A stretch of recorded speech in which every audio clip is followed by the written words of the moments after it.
अस्सलाम वालेकुम नाज़रीन, लाहौर लाइव के साथ लाहौर चैम्बर ऑफ कॉमर्स में मैं मौजूद हूँ और आज यहाँ पर प्रॉपर्टी से रिलेटेड एक कॉन्फ्रेंस है जो कि सदर भी होंगे चैम्बर ऑफ कॉमर्स के, और इसमें रियल एस्टेट के बहुत सारे लोग हैं DHA के जो आज अपनी तजवीज़ पेश करेंगे, जो टैक्सेस लगे हैं उनके बारे में बताएंगे। तो चलते हैं, देखते हैं अंदर का हाल।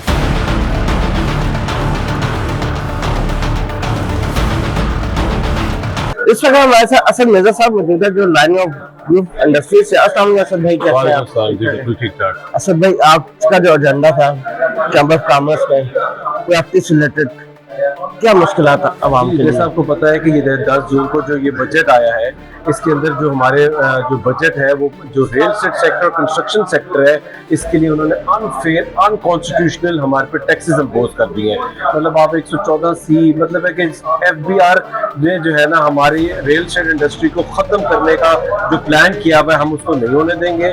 हम आज लाहौर चैम्बर ऑफ कॉमर्स में आए हुए हैं। हमने अपने तमाम पुराने मसाइल जो कि हमारे जैसा 7E है, हमें 236KC है, उसमें लॉलीपॉप दे के एक को ऊपर कर दिए, एक को नीचे कर दिया IMF को खुश करने के लिए। लेकिन इस सेक्टर को जहां से FDI आता है, आपका सारा जितना ओवरसीज पाकिस्तानी है वो पाकिस्तान पैसा कैसे भेजेगा जब यहाँ पे इतने जालिमाना टैक्सेस हम पे इम्पोज हो जाएंगे। तो मुझे अपनी गवर्नमेंट से, मुझे अपने शहबाज शरीफ साहब से, फील्ड मार्शल आसिम मुनीर साहब से रिक्वेस्ट है कि वो प्लीज इस रियल एस्टेट सेक्टर के बारे में देखें और इसको जिस तरह भी हो सके इसमें सानिया पैदा करें, ताकि आने वाले वक्त में हम इस रियल एस्टेट सेक्टर का जो के जरिए अपने इकॉनमी का पहिया और चला सके। ये बताइएगा कि इस प्लेटफॉर्म के अलावा आप नेक्स्ट प्लेटफॉर्म आपके पास है जहाँ पर आप उन तक पैगाम पहुँचा सके, अपना जो है आवाम के लिए मुफ्त पैगाम निकल सके? हम तो हर जगह जाने को तैयार है कि हम हमारा देखें ना, हम उसमें कोई इसको हम फोटो सेशन या कोई वो हमारा वो प्लान नहीं है। हमारा प्लान है हम किसी तरह भी अपनी इस सिचुएशन को बेहतर करें, और हम इसमें इस्लामाबाद भी गए हैं और इस्लामाबाद में भी जाके हमने ये सारे प्लान दिए, तजवीज़ दी है कि किस तरह इसको बेहतरी की जा सकती है। लेकिन कोई हमारी सुनने और हमारी इस चीज़ों को इम्प्लीमेंट करे तो ही हम आगे बढ़ेंगे। सदर साहब ने आपको यकीन दिलाने के लाहौर चैम्बर के सदर साहब अबू शाह साहब का बहुत बहुत शुक्रिया कि उन्होंने हमारी बात सुनी। वो हमेशा सुनते हैं। उनको हमने आज कहा है कि आपने, क्योंकि हम इस वक्त ICU में है, ICU में हमें अगर आज उन्होंने हमारी बात सुनी और उसी तरह ही हमें आगे लेके चले, इसको पर्सनल मैटर लेके चलेंगे ही तो वो हमारी चीज़ों को, क्योंकि आपको पता है कि 26 को तो ये जो है इम्प्लीमेंट हो जाना है, ऐसे ही। तो उससे पहले हमें 114C और 7E को खत्म कराना है। बहुत शुक्रिया, बहुत शुक्रिया। अच्छा सर, आज का जो चैम्बर ऑफ कॉमर्स में आपकी ये जिसका असद भाई ने भी बताया है हमें, ठीक है, आप आगे क्या लाए मैं सोचते हैं इंडस्ट्रीज के लिए, अवाम के लिए क्या करना चाहिए? सर बहुत शुक्रिया। मैं सिर्फ यही कहूँगा जी कि देखें, ऑलरेडी इस वक्त हमारे मुल्क के कोई हालात जो हैं वो अच्छे नहीं हैं जी, ऐसे और काफ़ी सालों से जो है हम इसी उम्मीद पे रहते हैं कि शायद इस साल जो है वो हालात बेहतर हो जाएंगे, शायद अगले साल बेहतर हो जाएंगे। लेकिन वक्त गुजरता जा रहा है और हालात बेहतर नहीं हो रहे, बद से बदतर हो रहे हैं जी बेटा। और इस बजट में हमें बहुत ज़्यादा उम्मीद थी कि इस दफ़ा जो है वो बजट में रियल एस्टेट सेक्टर को हाँ जी, वो उसको काफ़ी ज़्यादा रिलीफ मिलेगा। स्पेशली टास्क फोर्स भी बनाई गई जी, और उससे भी हमें काफ़ी उम्मीद थी कि इस दफ़ा बजट के अंदर काफ़ी समरात जो हैं वो मिलेंगे। लेकिन उल्टा हो गया और 114C, 7E और 236C इस तरह के टैक्सेस, जालिमाना टैक्सेस जो हैं वो लागू करने के लिए लाए जा रहे हैं। और अगर 26 तारीख को ये इम्प्लीमेंट हो जाते हैं जी, तो मैं समझता हूँ कि जो थोड़ा बहुत पहिया चल रहा है रियल एस्टेट का वो भी बंद हो जाएगा। तो इसलिए आज हम यहाँ पे आए थे और आज पे यहाँ पे लाहौर चैम्बर ऑफ कॉमर्स में आने का मकसद सिर्फ और सिर्फ यही था कि हम अपनी आवाज़ बुलंद करें, जो आला हुकाम है उन तक अपनी आवाज़ पहुँचाएं। और लाहौर चैम्बर ऑफ कॉमर्स ने हमें बहुत अच्छा रिस्पॉन्स दिया।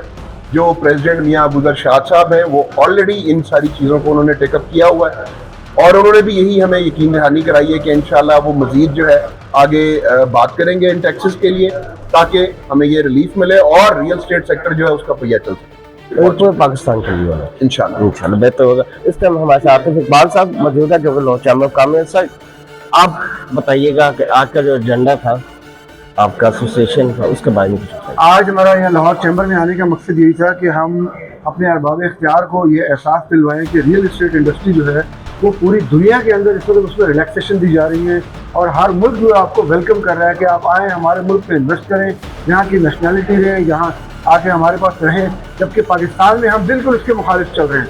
और हम इस इंडस्ट्री को बुरी तरह से क्रश कर रहे हैं। आज हमारा पैसा जो है वो बिलियन ऑफ रुपीज़ जो है वो पाकिस्तान से निकल रहा है। और मैं अपने अरबाब इख्तियार से, खास तौर पर फील्ड मार्शल जनरल मुनीर साहब से, वज़ीर-ए-आज़म पाकिस्तान नवाज अपना मियां शहबाज शरीफ साहब से और मरियम नवाज वज़ीर पंजाब से ये दरख्वास्त करूँगा कि पंजाब में खास तौर पर जो जालिमाना किस्म के टैक्स रियल इस्टेट के ऊपर लगाए जा रहे हैं, इनको फिलफौर ख़त्म किया जाए।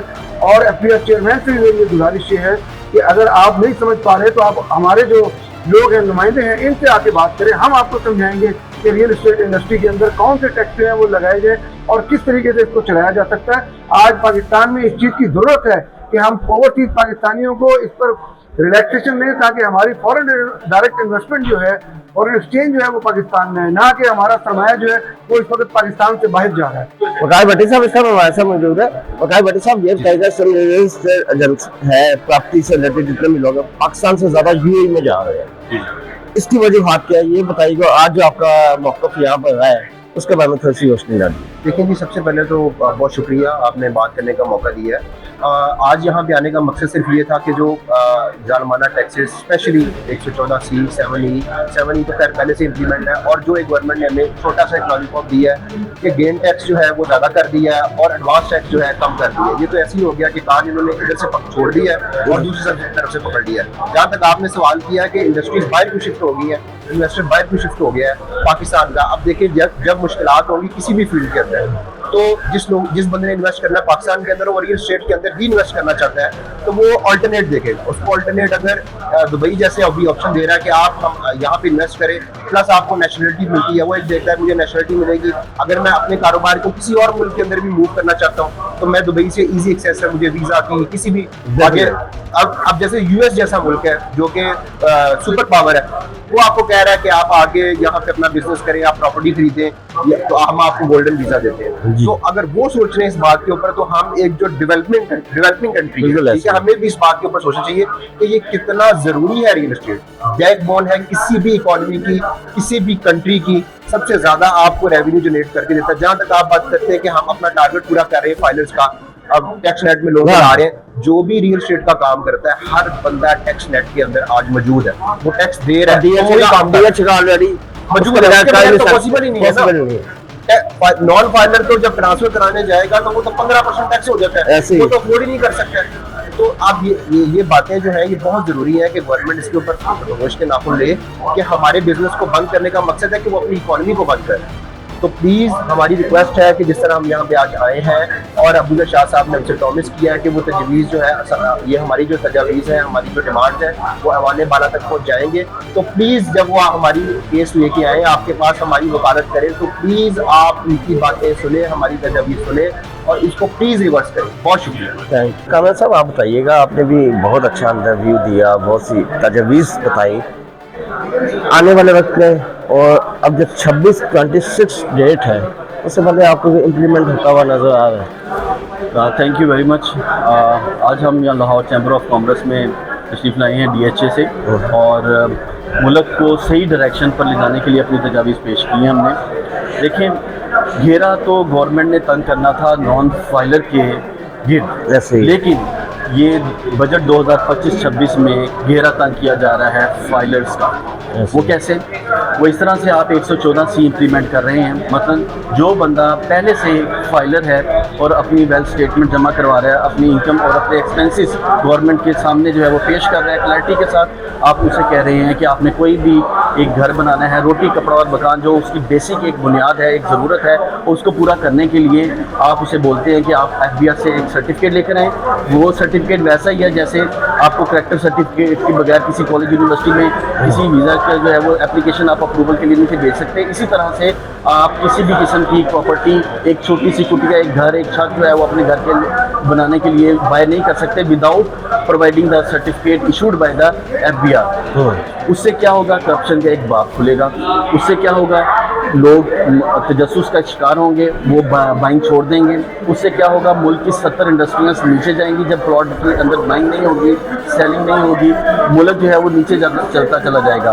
आप सिर्फ एक इंडस्ट्री का गला नहीं घोंट रहे, आप 70 इंडस्ट्रीज़ का गला घोंट रहे हैं। 70 इंडस्ट्रीज़ का मतलब है कि आप मुल्क पाकिस्तान की पूरी इकोनॉमी का गला घोंट रहे हैं। आपको पता है दुबई में पिछले क्वार्टर के अंदर $4 बिलियन की इन्वेस्टमेंट वहाँ पर हुई है और रियल स्टेट के अंदर हुई है। पूरे दुनिया में मुल्क रियल स्टेट इंडस्ट्री की वजह से चल रहे हैं, जबकि पाकिस्तान के अंदर आप फाइलर को ही जो है वो आप रोक रहे हैं, उसके कदम लगा रहे हैं, अपना छोटा सा एक घर बनाने के लिए उसका राइट ख़त्म कर रहे हैं। ये कॉन्स्टिट्यूशन के अंदर एक राइट है कि आपका रोटी कपड़ा और मकान आपका ज़ाती होना चाहिए। आपने जो पैसे कमाए हैं हलाल की रोजी से, आप उससे अपना कुछ भी बाय कर सकते हैं और उसको बाय करने के लिए आपको परमिशन ग्रांटेड है।